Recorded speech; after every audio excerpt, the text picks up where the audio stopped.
harsh reality of living in America is that if you don't play America's game properly, you will be left behind and you will find that it's very hard to get ahead.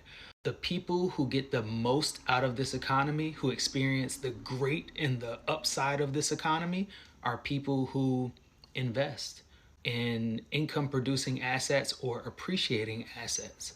So that's home ownership, that is rental properties, that is starting businesses or buying into businesses or investing in the stock market. If you are someone like how I was back in the day, I go to work, I get my paycheck, I clock in, clock out, I enjoy my days off, I accept my little 1 to 3% raise. I never really try to get a promotion. Like if something comes across my desk, like of course I'm going to take it, but like I'm not really rubbing elbows and really trying to figure out what's next for me in life. If I'm just coasting through life, you will likely never experience the upside that this country has for you. And it's sad too because a lot of people simply don't know this. They just don't know.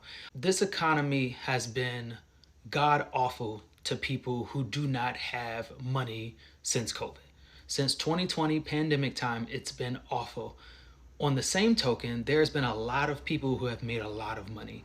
And majority of the people who have made a lot of money came from people who had home ownership. Me personally, the house that I'm in right now, I purchased for 180. It's worth 350 to 365 today. Rental properties. I purchased a rental property in 2021. When I bought it in 2021, it was $275,000. I just checked Zillow. It has a range between 415 and 430 now. That's $150,000 of equity in my rental property, right? The stock market. Those are the people who are seeing the upside of this country. If you are not someone who has assets that appreciate, you likely have had a very hard time because in that same 5-year span, rents have gotten out of control. Your rent that used to be $1,200 is now $1,675, $1,800, and your job only has given you a 1 to 3% raise over the past 4 years. Meanwhile, rent has gone up 15% a year. You're priced out. You were already struggling to make your $1,250 rent. You can't do $1,675. You can't do $1,750. You just can't. And now you're moving into unsafe areas because that's all that you can afford.